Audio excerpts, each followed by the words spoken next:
warahmatullahi wabarakatuh. Berjumpa kembali di channel ini. Kali ini kita akan membahas tentang alat-alat optik. Ini adalah materi pembelajaran untuk kelas 11 di semester genap. Tujuan pembelajaran: setelah mengikuti pembelajaran, peserta didik diharapkan mampu 1. Memahami bagian-bagian dari mata dan fungsinya masing-masing. Lalu yang kedua, menjelaskan penyakit mata dan lensa untuk mengatasi penyakit mata. Yang ketiga, mengidentifikasi alat-alat optik dan fungsinya secara umum. Lalu yang keempat, membedakan pengamatan berakomodasi maksimum dan tidak berakomodasi. Yang kelima, menjelaskan prinsip kerja dari alat-alat optik. Dan yang keenam, menentukan perbesaran dan panjang mikroskop. Yang ketujuh, menentukan perbesaran dan panjang teropong. Dan yang terakhir dari tujuan pembelajaran kita ini adalah menerapkan konsep alat-alat optik dalam berbagai masalah kehidupan. Baik, yang pertama kita lihat dulu video berikut.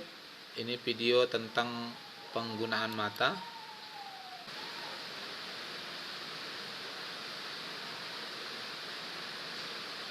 Ya, ini adalah mata dari manusia. Kita akan lihat bagaimana sistem kerja mata.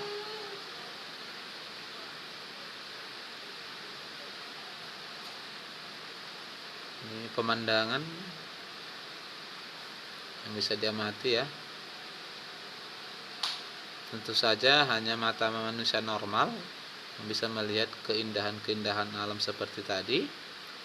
Sekarang kita lihat bagian-bagian mata lebih spesifiknya.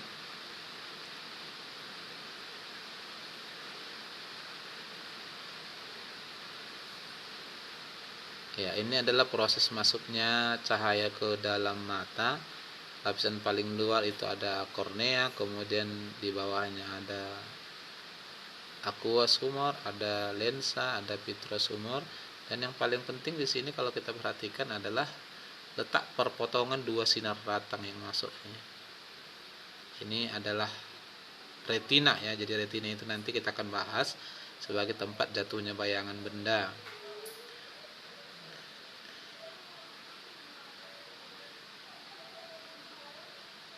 Ya. Jadi pada dasarnya untuk memunculkan sebuah bayangan benda kita butuhkan minimal dua sinar ratang. Sehingga kedua sinar ratang itu akan berpotong dan perpotongannya itulah membentuk bayangan sebuah benda.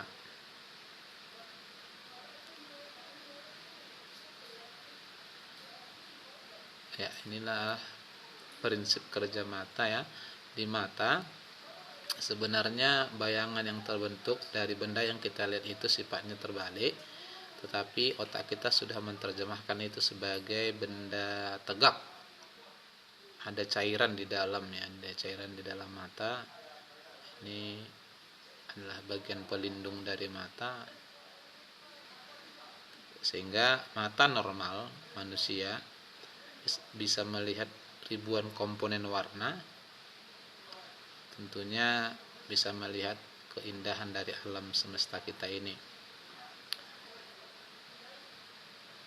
Oke, yang berikut kita akan bahas tentang bagian-bagian dari mata, sekaligus juga apa fungsi bagian-bagian tersebut. Yang pertama, paling luar tadi kita ada kornea, ini yang paling luar. Lalu ada aqueous humor ya. Ada pupil, ini pupilnya. Ada lensa ya, ini lensa mata, lensa kristalin. Ada iris. Kemudian bagian dalam yang ini bulat itu ada retina. Kemudian ada ini otot mata yang berupa seperti urat ya, jaringan urat. Kemudian ada saraf mata, nanti inilah saraf yang menghubungkan yang ke otak ya, dihubungkan ke otak. Kemudian ada vitreous humor, cairan, ini ada bintik kuning. Ini bintik kuning juga ada penyakit tertentu, ini sangat sensitif sekali tentunya. Ada saraf mata ya, saraf mata nanti yang akan seperti kita bilang tadi akan bawa informasi ke otak untuk artikan gitu ya. Baik, kita akan lihat fungsinya. Yang pertama, kornea fungsinya itu adalah bagian terluar ya, merupakan bagian depan mata berupa lengkungan yang dilapisi selaput atau membran yang kuat dan tembus cahaya. Ya, ini biar masuk cahaya ke dalam tentu saja harus tembus cahaya karena ini adalah bagian terluar dari mata. Lalu yang kedua adalah aqueous humor. Ini cairan di belakang kornea. Ini tadi kita lihat banyak sekali. Yang ketiga, lensa kristalin. Lensa kristalin yaitu lensa mata berbentuk lensa cembung. Ya, jadi mata manusia itu terdiri dari lensa cembung ya, berfungsi untuk mengatur pembiasan cahaya yang masuk ke mata. Lalu yang berikut ada juga bagian mata iris ya, iris itu adalah selaput yang berfungsi sebagai diafragma atau pengatur lebar celah mata. Jadi diafragma, mungkin pernah dengar juga diafragma di paru-paru ya. Oke, kemudian pupil. Nah, pupil inilah yang berfungsi sebagai pengatur jumlah cahaya yang masuk ke mata. Barangkali adik-adik sekalian pernah masuk dari ruang terang ke ruang gelap, misalnya kamar mandi, tiba-tiba kita merasakan bahwa suasana pandangan kita untuk sesaat gelap ya, itu karena pupil lagi bereaksi menyesuaikan cahaya. Kemudian besar vitrosumor ini terdiri dari air, lalu retina. Nah, retina ini yang paling penting, ujung-ujung saraf yang berasal dari urat saraf optik. Pada bagian tengah retina terdapat bagian yang paling sensitif. Baik, kita akan lihat dulu beberapa konsep-konsep tentang mata. Di sini ada dikenal istilah daya akomodasi. Apa sih daya akomodasi? Daya akomodasi diartikan sebagai kemampuan mata untuk memperbesar kekuatan lensanya sehingga sesuai dengan jarak objek yang diamati. Jadi kalau bendanya jauh, ya kita akan memperkuat lensa kita untuk kiranya kita bisa melihat lebih jelas benda yang jauh itu gitu ya. Dalam hal penglihatan manusia, maka di sini kita ada dua hal yang perlu dipahami. Yang pertama ada namanya jarak terdekat dan yang kedua adalah jarak terjauh. Jarak terjauh dari mata manusia itu tak terhingga ya. Kemudian jarak terdekatnya itu ada bervariasi, ada yang 25 cm, ada yang 30 cm. Nanti kita akan pergunakan itu sebagai jarak dekatnya. Nah, untuk melihat benda jauh ternyata mata kita itu rileks. Ini kita melihat secara rileks. Oke, maka benda jauh itu akan kita lihat dengan menggunakan dua sinar datang yang mengenai bendanya. Kedua sinar datang kemudian melewati lensa mata kita dan berpotong di retina. Jadi tempat bayangannya, ini bayangannya tegak lalu di retina itu terbalik ya, tadi sudah kita bahas, walaupun terbalik otak kita itu sudah menerjemahkan dia benda tegak. Nah, inilah kalau benda berada di titik terjauhnya, yang mana titik terjauh manusia tadi tak terhingga. Kemudian di titik terdekat ini kita butuh dua sinar juga, maka kedua sinar tadi akan berpotong di retina dan membentuk bayangan benda. Kita lanjutkan dulu. Ini ada beberapa jarak dari jangkauan kita tadi yang selanjutnya kita akan definisikan sebagai cacat mata. Untuk mata normal, maka kita akan melihat jangkauannya itu jarak terdekat atau disebut PP, ini disingkat dari punctum proximum adalah 25 cm. Lalu jarak terjauh mata normal itu tak terhingga ya, jadi agak jauh ini jangkauannya. Nah, lalu yang berikut ada presbiop, ini namanya presbiop. Mata yang mana jarak dekatnya lebih jauh dari mata normal, jarak jauhnya lebih dekat dari mata normal ini. Jadi jangkauan pandangannya sangat kecil sekali ya. Lalu ada mata ametrop miop ini. Ya. Mata miop ini atau rabun jauh sering disebut ya. Tidak bisa melihat benda-benda jauh, ternyata jarak dekatnya itu justru di bawah 25 cm atau lebih dekat. Dan jarak terjauhnya itu di bawah mata normal. Ini rabun jauh. Lalu ada rabun dekat, hipermetrop ya. Hipermetrop itu ternyata jarak dekatnya lebih besar dari 25 cm dan jarak jauhnya sama seperti mata normal. Jadi batasan garis yang ini kita sebut jarak terdekat, yang ini adalah jarak terjauhnya. Baik, kita lanjutkan. Ini adalah posisi bayangan pada mata sesuai dengan jenis penyakitnya tadi. Ini kalau mata normal, maka dua sinar datang itu tepat berpotongan di retina. Kalau berpotongan di retina kita sebut mata normal.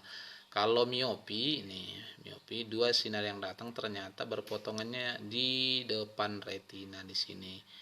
Nah, inilah makanya ada penyakit mata miopi.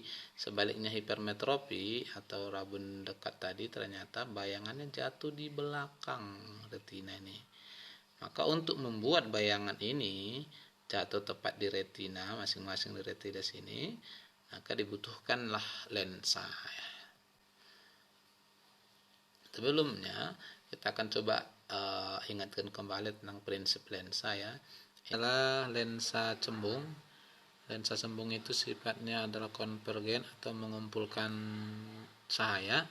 Jadi kalau kita perhatikan ada 3 sinar yang sejajar, kemudian ketiga sinar itu dibiaskan, dan ketiga sinarnya dibiaskan melalui titik fokus, jadi kumpulnya di sini ini disebut dengan titik fokus atau titik api. Baik, kita akan aplikasikan. Ini adalah sebuah benda yang kita letakkan di depan lensa cembung. Lensa cembung itu terdiri dari 2 fokus karena gabungan dari 2 cermin cembung. Masing-masing fokusnya ini di depan dan di dalam lensa atau di bagian kiri ya dan kanan. Maka sebuah benda diletakkan, ini kalau kita perhatikan di lensa itu ada beberapa ruang ya.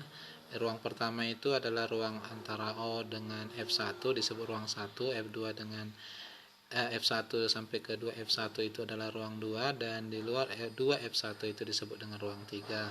Selanjutnya di sebelah kanan ini disebut ruang 4. Dan untuk bayangannya ini disebut bayangan ruang 1, ini ruang bayangan 2, di sebelah sini ruang bayangan 3, dan sebelah kiri ruang bayangan 4.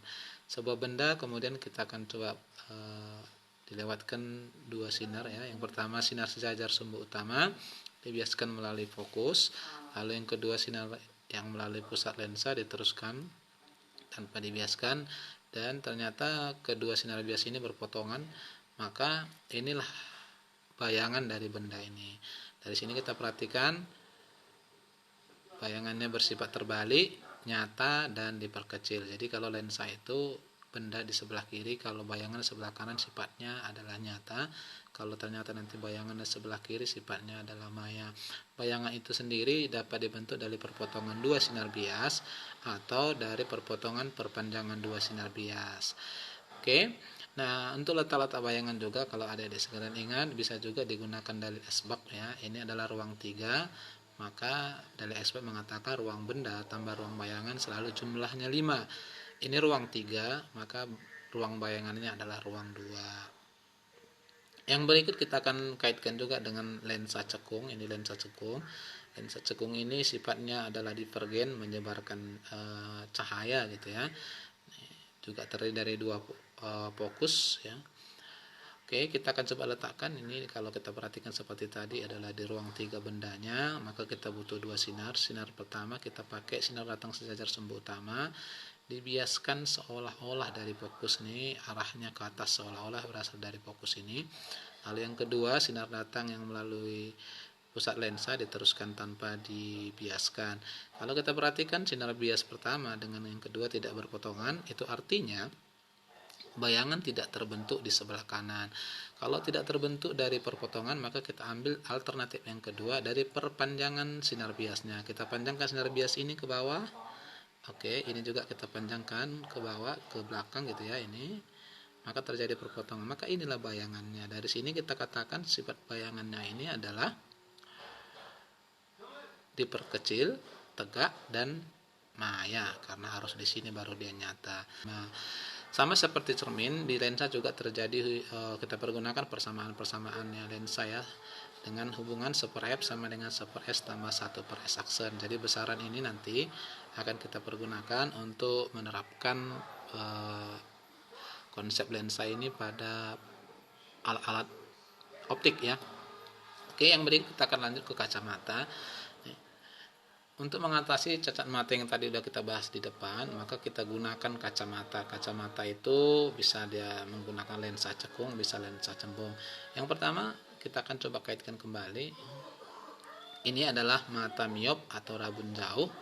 Ya, nah mata miop rabun jauh ini kita bantu dengan lensa negatif. Tujuannya apa? Kalau di rabun jauh berarti benda yang dilihat di jauh itu adalah kabur, pecah. Maka untuk memperjelasnya, bayangan itu harus diperkecil menggunakan lensa. Ini sinar-sinar datang melalui lensa cekung dahulu, baru kemudian masuk ke lensa kristalinnya mata, sehingga ternyata perpotongan kedua sinar datang tadi muncul di retina. Oleh karena itu maka benda yang jauh itu sudah dapat kita lihat. Ini adalah punctum remotum, ya, titik terjauh yang biasanya dinyatakan dengan tak terhingga. Nah, untuk kekuatan lensa pada mata miop ini kita pergunakan persamaan kekuatan lensa itu P, satuan dioptri ya, adalah 1 per fokusnya. Nah, karena lensa cekung itu fokusnya negatif gitu biasanya ya. Atau dapat juga disebutkan minus 1 per PR ya. Makanya kalau kamu pernah berkomunikasi barangkali dengan teman-teman kamu, kalau disebut kacamatanya negatif berarti dia adalah rabun jauh. Lalu yang kedua, mata hipermetrop atau rabun dekat biasanya, atau bisa juga presbiop dibantu dengan lensa positif. Lensa positif itu disebut juga lensa cembung. Nih, penyakit hipermetrop adalah tidak dapat melihat benda-benda yang dekat dengan jelas. Oleh karenanya lensa cembung di sini berfungsi memindahkan bayangan itu sehingga bayangan benda sehingga jatuh pada jarak baca normalnya. Dengan menggunakan lensa cembung ini, maka bayangan kedua benda atau sinar yang berpotongan itu sudah tepat di retinanya. Oleh karena itu, maka orang tersebut sudah dapat melihat benda dengan jelas. Di sini ada ini PP, punctum proximum, jarak dekatnya ya, dan dipindahkan dari lebih dari 25 kemudian dipindahkan ya agar bisa dilihat gitu ya. Dan untuk lensa positif atau lensa cembung, kekuatan lensanya sama tadi seperti lensa cekung 1 per f. Cuma di sini ada penyesuaian karena kita menggunakan jarak dekatnya 25, jadi bayangannya berarti jatuh 25. Kita hubungkan dengan menggunakan persamaan lensa, dapat juga kita pergunakan dengan hubungan 4 kurang 1 per pp. 4 ini berasal dari mana? Berasal dari 1 atau 100 per jarak bayangannya gitu ya. 25 cm. 4 ini 100 dibagi 25, itu asalnya kurang 1 per punctum proximum atau jarak terdekat orang tersebut. Nah, bagian alat optik yang lain adalah loop atau disebut juga kaca pembesar. Nah, loop ini berfungsi untuk memperbesar sudut pandang mata terhadap sebuah objek. Ini kalau kita tidak menggunakan loop, ini terutama ini benda-benda kecil nih biasanya, tapi benda kecilnya yang masih bisa dilihat. Kita lihat tanpa loop maka bendanya jauh di sini. Nih. Kemudian kita pergunakan loop menggunakan lensa cembung. Ini bendanya. Lalu menggunakan loop dipindahkan ke jarak baca normal. Sehingga seolah-olah kita melihatnya lebih besar. Nah, ini. Itu dia loop. Lalu bagaimana perbesarannya? Sama seperti perbesaran pada lensa pada umumnya, kita akan coba lihat juga. Perbandingan antara sudut pandang dengan loop dan sudut pandang tanpa loop. Perbandingan sudut pandang dengan loop dan sudut pandang tanpa loop kita nyatakan dia sebagai perbesaran angular atau kita sebutkan dengan MA. Jika tidak berakomodasi, maka perbesarannya itu adalah jarak normal mata dibagi jarak bendanya. Ini S itu jarak benda. Tetapi kalau mata kita berakomodasi, maka perbesarannya adalah jarak normal mata dibagi fokus dari loopnya tambah 1. Itu artinya kalau kita berakomodasi, melihatnya dengan berakomodasi dan tanpa berakomodasi akan ada sedikit perbedaan perbesarannya. SN tadi adalah jarak dekat mata. Nanti kita akan coba aplikasikan di belakang. Yang berikut adalah kamera ya. Kamera ini sekarang ini sudah super canggih sekali, banyak sekarang kameranya.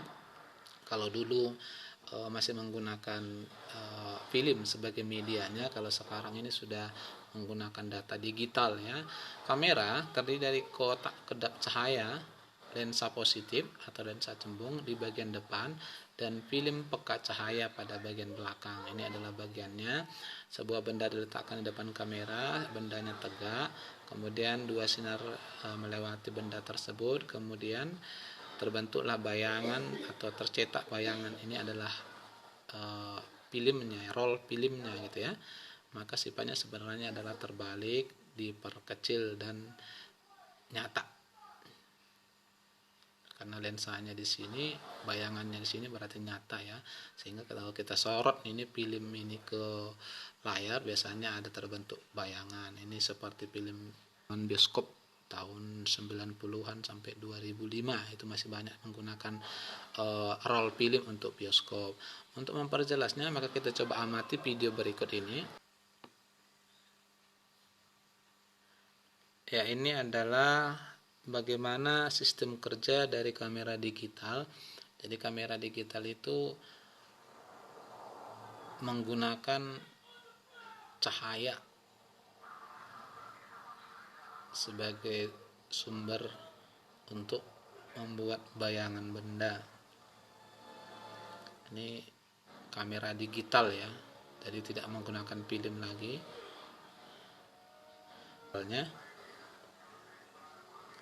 Ini adalah sebuah sinar yang melalui lensa. Sinarnya dibuat berwarna kuning. Kemudian sinar ini akan melalui beberapa lensa di kamera.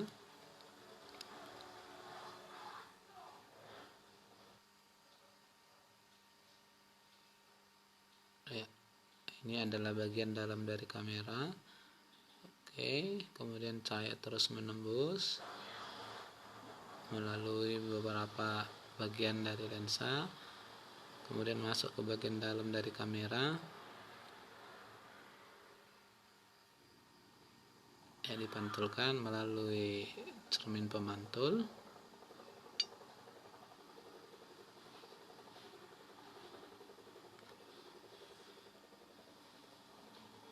Kemudian ditekan on untuk merekam ya, maka akan terbentuk bayangan dari benda yang kita sorot di chipnya ya, atau disebut sini image sensornya, sensor gambar.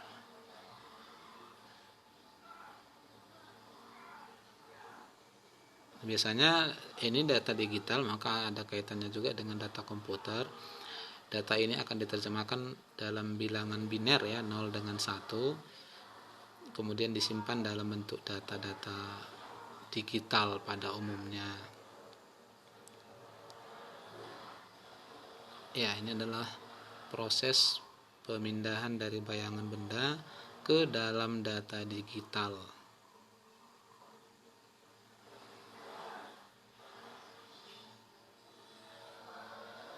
Ini menggunakan seperti sampaikan tadi, bilangan-bilangan biner atau data komputer. Dari sini kita bisa dapat simpulkan bahwa penggunaan dari kamera digital ini sudah cukup canggih di era sekarang ini.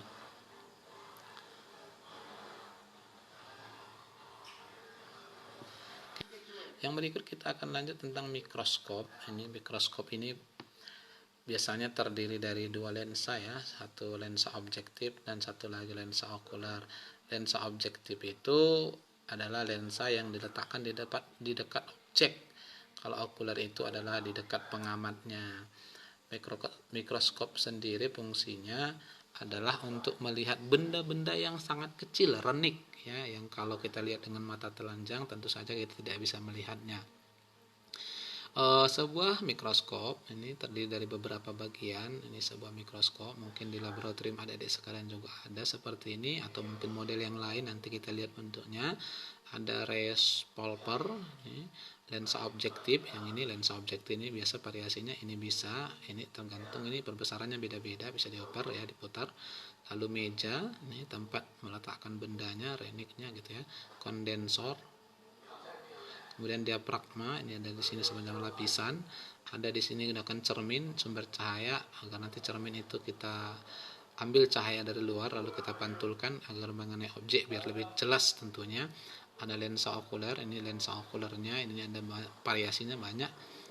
Kemudian ada tubes okuler, ini tabungnya.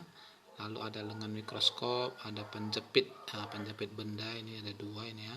Kemudian ada makrometer, ada penyangganya, ada mikrometer yang mengubah jaraknya, ada kaki mikroskop. Dan dalam mikroskop pertama yang perlu untuk dipahami nanti adalah ada yang namanya besaran panjang mikroskop. Lalu yang mana panjang mikroskop? Panjang mikroskop itu adalah jarak dari lensa okuler ke lensa objektif. Ini bisa kita ubah-ubah agar nanti kita mendapatkan bayangan dari benda yang kita lihat lebih jelas. Jadi nanti ini bisa diubah, diputar ya menggunakan makrometernya. Ini ada beberapa jenis dari mikroskop yang sudah banyak dipergunakan ya. Ada ini menggunakan dua lensa okuler. Nih, berarti ini nanti perbesarannya lebih bervariasi.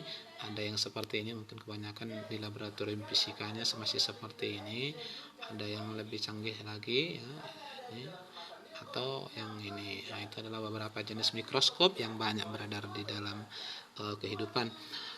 Baik, kita akan lihat pembentukan bayangan oleh mikroskop. Nah, mikroskop tadi terdiri dari dua lensa. Yang pertama lensa objektif, lalu yang kedua okuler. Nah, pertama di sini kita lihat jarak dari lensa objektif ini ke lensa okuler ini, kita sebutlah itu sebagai panjang dari mikroskop. Ini bisa digeser-geser, mendekat atau menjauh. Itulah panjang mikroskop. Bagaimana caranya nanti, apakah kita geser mendekati atau menjauhi agar kita dapatkan bayangan benda yang lebih jelas. Dalam kesempatan ini kita akan coba bahas bagaimana proses pembentukan bayangannya. Saya akan memperkenalkan dulu yang pertama sebelum kita lihat. Ini adalah objek aslinya, benda aslinya. Benda ini kemudian dengan lensa objektif ini dibiaskan sehingga terbentuk bayangan di sini.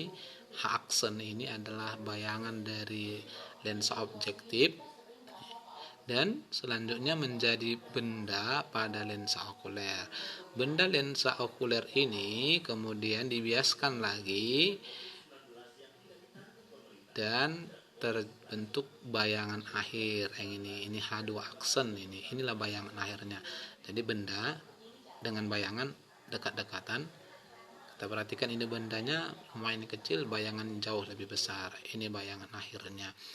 Jadi ternyata pada mikroskop bayangan dari lensa okuler justru tidak jatuh di sebelah kanan, tetapi jatuh di sebelah kiri. Oleh karenanya bayangannya akan senantiasa maya.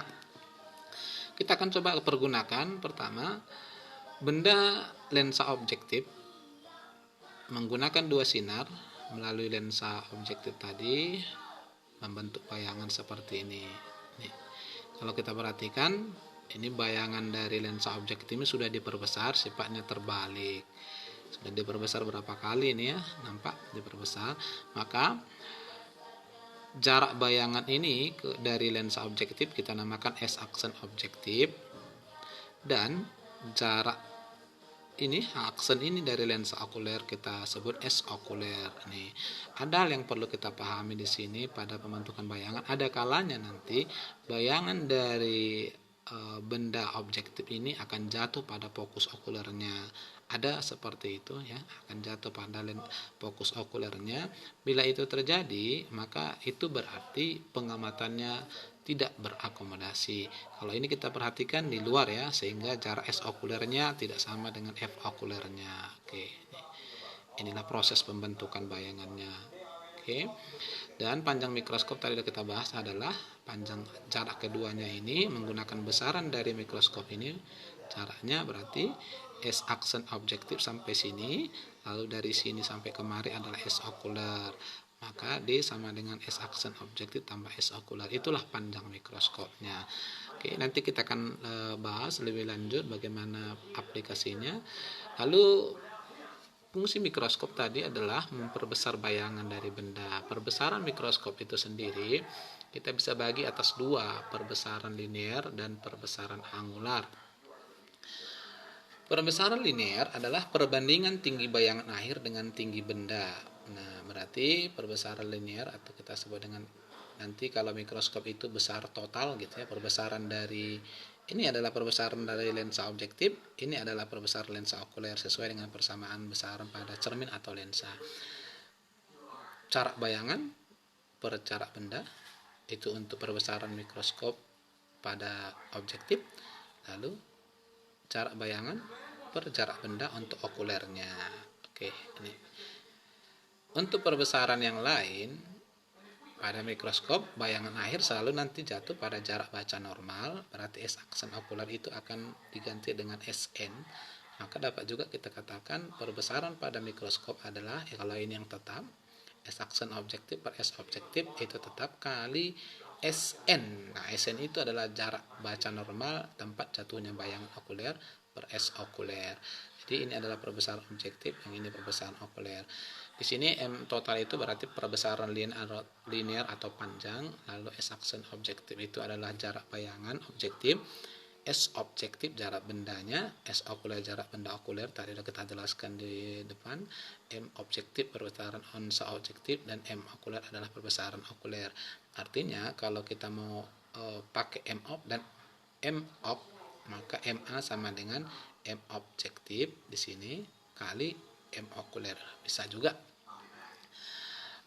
Yang berikut kita akan coba kupas lebih jauh lagi. Yang pertama kita akan lihat mata berakomodasi maksimum. Nah, untuk pengamatan mata berakomodasi maksimum, intinya adalah jarak benda lensa okulernya ada, ya, jarak benda lensa okulernya ada. Lalu yang kedua, bayangan lensa objektif tidak jatuh di fokus okuler. Oke, kita coba lihat ini bendanya, kemudian benda ini kemudian dibiaskan membentuk bayangan di sini. Kemudian bayangan dari lensa objektif ini menjadi benda di lensa okuler, kemudian dibiaskan kembali dibentuk bayangannya, maka inilah bayangan akhirnya yang kita sebut dengan S aksen okuler atau SN. Nah, pada pengamatan berakomodasi maksimum, ternyata lensa okuler itu bertindak sama seperti loop, sehingga perbesaran yang ditimbulkan dari mikroskop itu adalah ini perbesaran objektif S aksen objektif per S objektif kali ini adalah perbesaran yang dihasilkan oleh loop SN per F okuler tambah 1. Nah, itulah ciri dari mata berakomodasi maksimum. Tadi satu, benda tidak jatuh di fokus okulernya atau jarak okulernya ada gitu ya. Kemudian okuler bertindak sebagai loop, mata berakomodasi maksimum, maka ada di sini ini yang membedakan tambah satunya. Kalau dia mata tidak berakomodasi, ini ya, jika disediakan gambar adik-adik sekalian bisa lihat, maka benda ini bayangannya jatuh di fokus okuler.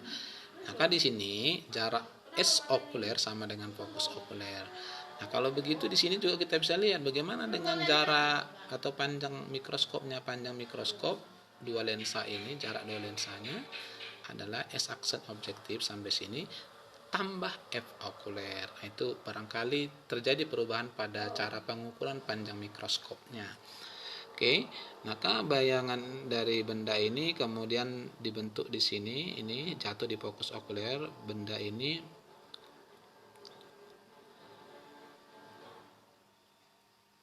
adalah bendanya lensa okuler, kemudian ini mata yang memandang. Oke, kalau kita teruskan di sana berarti ini lurus dua-dua tidak terbentuk. Nampak kalau benda di fokus biasanya bayangannya di jauh tak terhingga. Nah, inilah ciri dari mata tidak berakomodasi. Sehingga kalau mata tidak berakomodasi, perbesaran yang dihasilkan mikroskop, kalau objektif tetap. Nah, okulernya SN per F okuler tambah satunya kita hilangkan. Oke, itu adalah dua pengamatan pada mikroskop, satu yang berakomodasi, satu lagi yang tidak berakomodasi. Oke, kita lanjut ke teropong. Ini adalah alat optik terakhir. Teropong itu sendiri terdiri dari beberapa jenis, ada teropong bintang, ada teropong bumi, nanti ada sedikit perbedaannya. Yang pertama kita akan lihat teropong dulu. Teropong itu fungsinya adalah melihat benda-benda yang jauh. Jadi prinsip kerjanya bagaimana? Prinsip kerjanya adalah membalikkan. Kalau di awal tadi jika ada benda kita letakkan di fokus, maka bayangannya di jauh tak terhingga. Prinsip itulah yang dipergunakan pada teropong. Jika bendanya di jauh tak terhingga, maka sebaliknya bayangannya akan jatuh di fokusnya. Oke, teropong juga terdiri dari ini dua lensa ya, terkhusus teropong bintang ini ada lensa objektif, ada lensa okuler. Oke, ini teropong bias karena dia adalah lensa. Benda di jauh tak terhingga, kemudian sinar-sinarnya, berkas-berkas sinarnya ini kalau kamu perhatikan tidak sempurna sejajar ke sumber utama ya, tapi mendekati gitu ya. Oke, kemudian akan dibiaskan melalui fokus ini ya, seolah-olah melalui fokus dibiaskan sejajar sumber utama, ini melalui pusat lensa diteruskan tanpa dibiaskan, maka inilah bayangan dari bintang atau benda yang jauh tadi. Sifatnya ini terbalik ya. Kalau bintang biasanya nggak masalah ya, karena bintang itu biasanya bulan, sama seperti bulan. Oke, ini jatuh di fokusnya, maka ini adalah bayangan dari lensa objektif. Kemudian diperbesar oleh lensa okuler tadi, ini memperbesar lagi, maka jauh lebih besar ya, walaupun jaraknya yang sangat jauh. Nah di sini sama seperti mikroskop, jarak lensa objektif dengan lensa okuler itu tetap kita namakan dengan D. Jadi kalau kita perhatikan sinarnya ini, maka bayangan akhirnya nanti sebenarnya jatuhnya di sini ya, di bawah, tak bisa kita gambarkan. Oke, perbesaran pada teropong ternyata adalah dengan melihat fokusnya saja ya, tinggal kita bagikan fokus objektif dibagi fokus okuler. Nah, itu prinsip kerjanya hampir sama dengan mikroskop. Lalu kita akan bedakan antara pengamatan berakomodasi dengan tidak berakomodasi. Oke, nah untuk pengamatan mata berakomodasi, coba kita lihat perbedaannya. Ini berkas-berkas sinar yang hampir sejajar masuk ke lensa, kemudian terbentuk bayangan di fokus objektifnya tadi. Ini benda tahu tak terhingga, bayangan di sini. Bayangan ini kemudian dibiaskan kembali oleh lensa okuler, maka terbentuklah bayangan akhir ini. Inilah bayangan akhir dari teropong ini ya, sifatnya adalah maya terbalik bayangan akhirnya. Oke, kalau begitu bagaimana dengan perbesarannya? Perbesarannya adalah karena benda pada fokus objektif bukan pada fokus okulernya, maka ada jarak S okulernya. Kalau begitu, tadi di awal F objektif per F okuler, hanya saja bendanya tidak jatuh di fokus okulernya, maka S okuler tidak sama dengan F okuler, kita ganti menjadi S okuler. Ini ciri kalau dia berakomodasi, jadi kita harus lihat S okulernya. Kalau mata tidak berakomodasi, berarti nanti ini tetap kita pergunakan seperti tadi F okuler, ini kita ganti menjadi F okuler.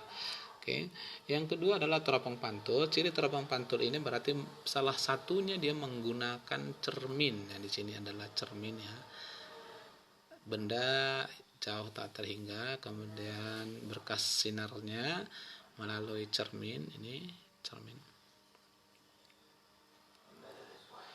cekung, kemudian dipantulkan.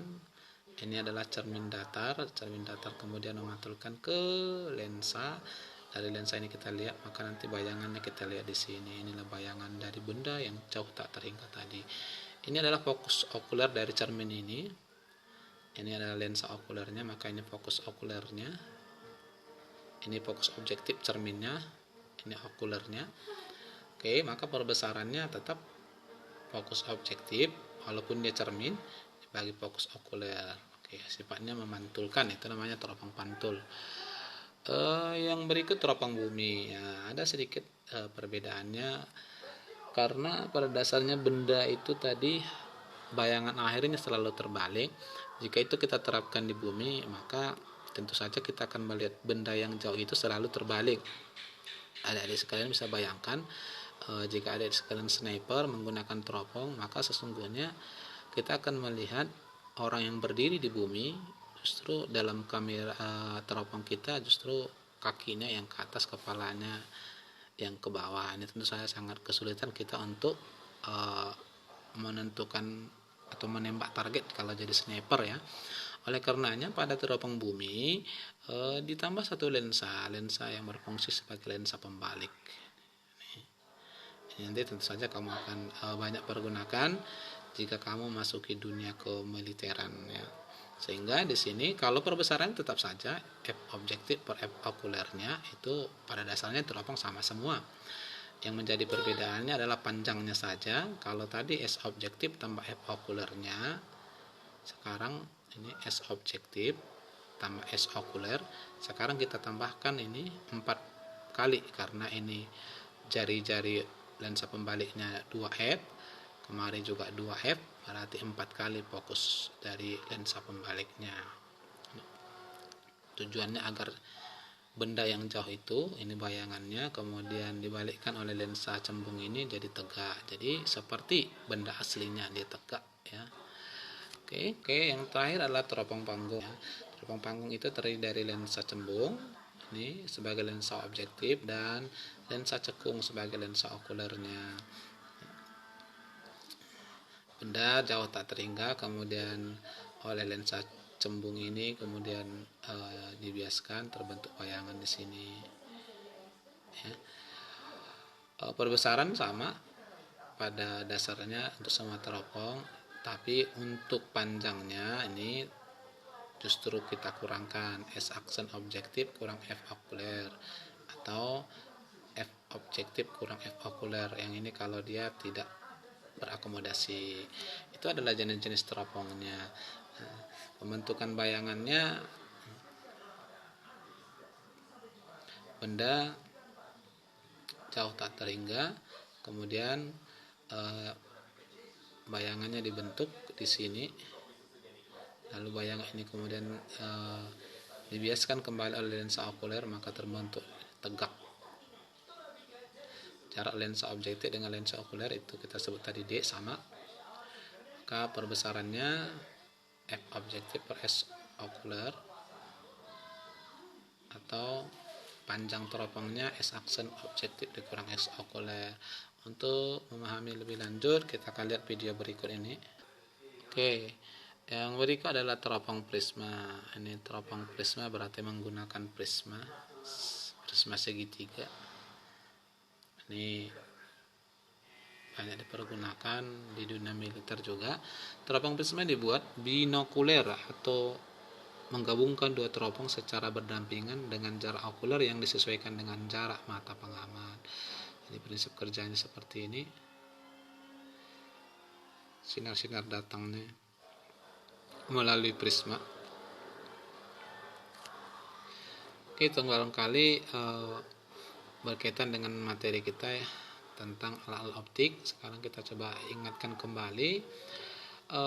Ini uji pemahaman konsep. Yang pertama, tuliskan 3 bagian mata dengan fungsinya masing-masing. Oke, bagian mata yang mana yang kira-kira adik-adik sekalian bisa ingat? Tadi ada kornea, bagian keluar untuk melindungi mata. Kemudian ada pupil, itu adalah bagian yang berfungsi mengatur intensitas atau jumlah cahaya yang masuk ke mata. Ada retina. Retina tadi fungsinya adalah tempat jatuhnya bayangan benda. Ada aquasumor berupa cairan di mata. Kemudian ada saraf optik, fungsinya adalah membawa informasi yang dilihat oleh mata ke saraf. Banyak tuntutannya tadi bagian-bagiannya. Oke, cukup 3 saja. Apa yang dimaksud dengan daya akomodasi? Oke, daya akomodasi tadi adalah ya kemampuan mata untuk melebar menyesuaikan objek yang diamati ya.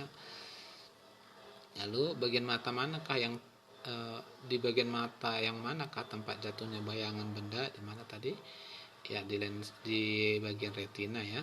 Berapa jarak jangkauan mata manusia? Jarak jangkauan mata manusia paling untuk mata normal paling kecil 25 cm dan jarak terjauhnya di tak terhingga.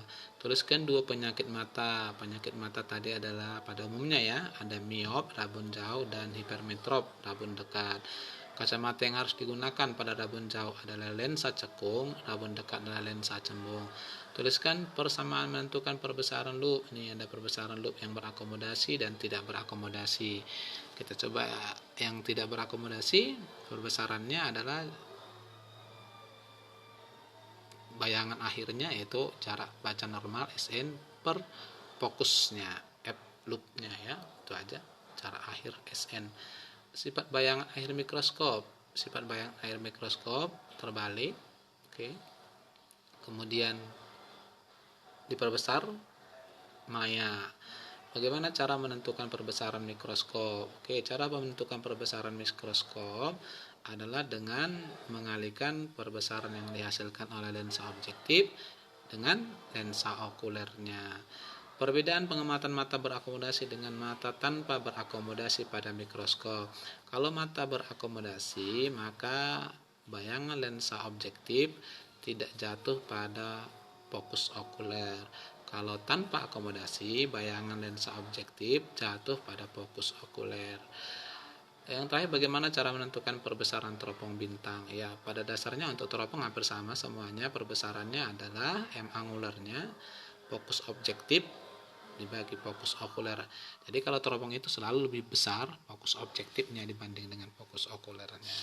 Oke, yang berikut kita akan bahas tentang soal-soal aplikasi. Latihan ini adalah soal aplikasi yang saya pilih mewakili materi kita ini. Yang pertama, seseorang mempunyai titik dekat 80 cm. Jika orang tersebut ingin melihat benda yang jaraknya 25 cm dengan jelas, tentukan fokus kacamata yang harus digunakan.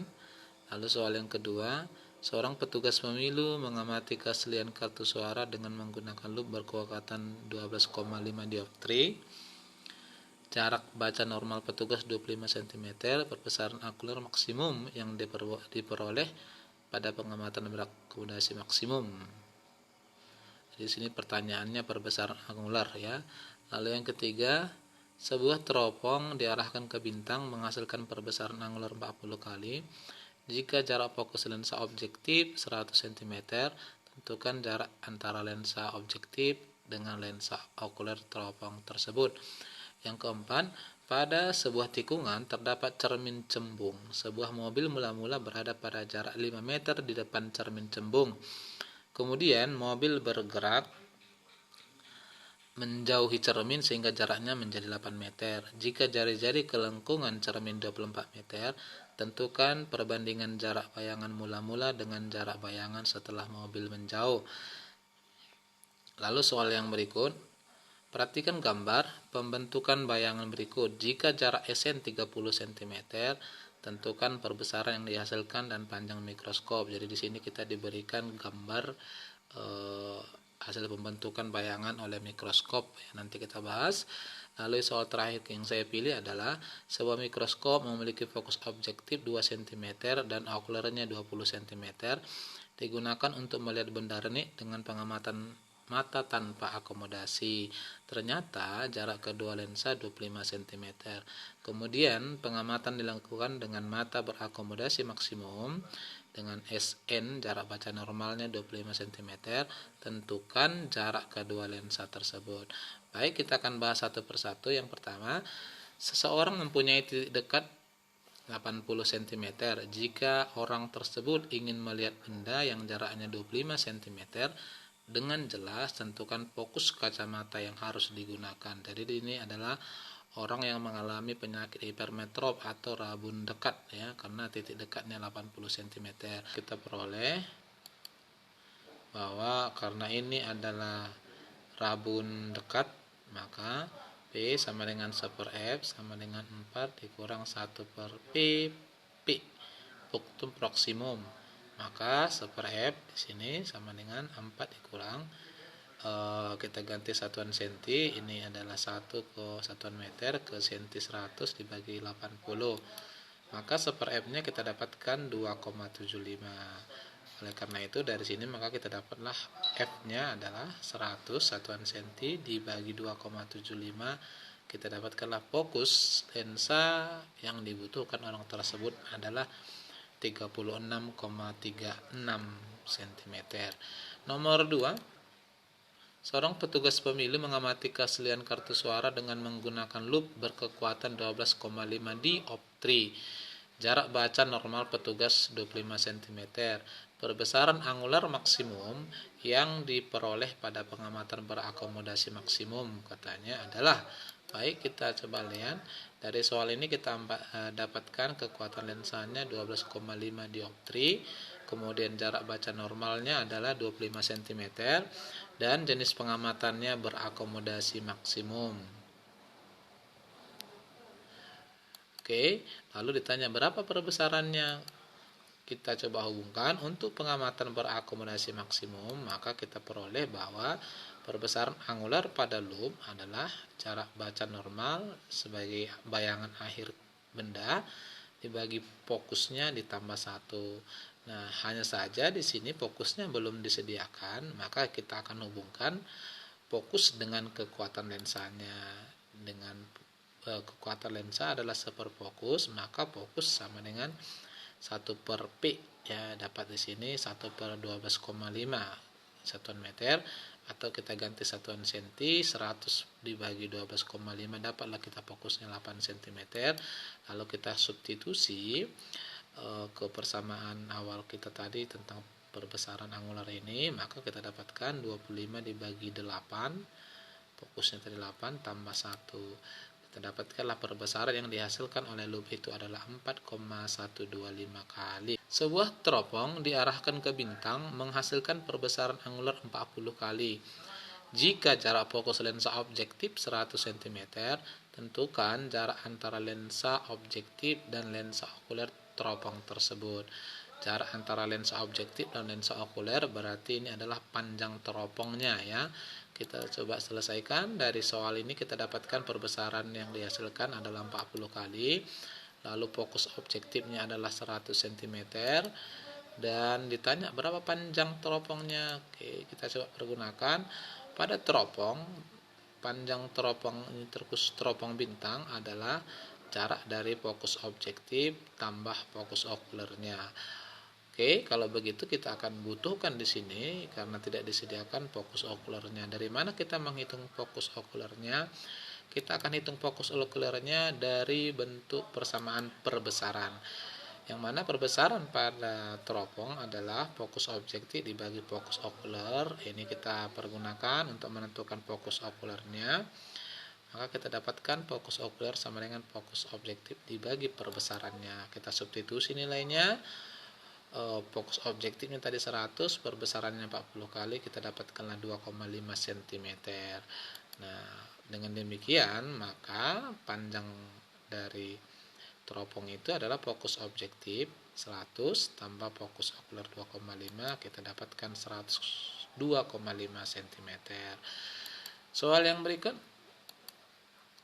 pada sebuah tikungan terdapat cermin cembung. Sebuah mobil mula-mula berada pada jarak 5 meter di depan cermin cembung. Kemudian mobil bergerak menjauhi cermin sehingga jaraknya menjadi 8 meter. Jika jari-jari kelengkungan cermin 24 meter, tentukan perbandingan jarak bayangan mula-mula dengan jarak bayangan setelah mobil menjauh. Jadi saat mobil mendekati cermin dan setelah mobil menjauhi cermin.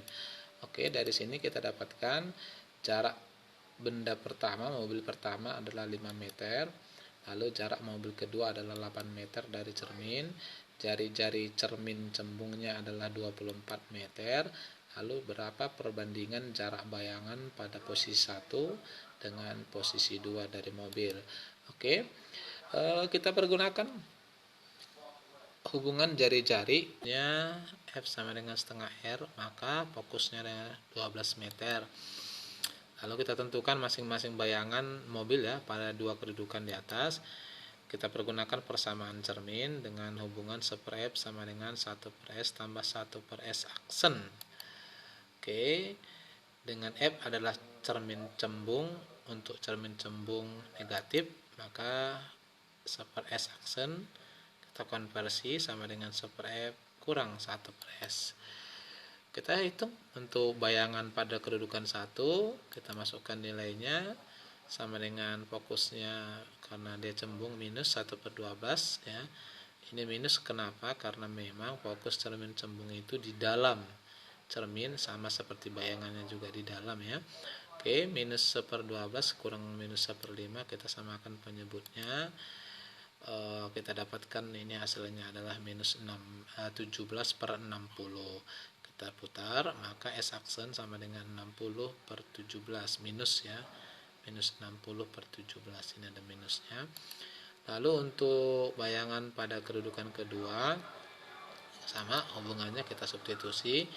Ini minus 1/12 kurang S2 nya tadi 8, kita dapatkan adalah minus 2 dikurang minus 3/24 atau 1/S2 aksen minus 5/24.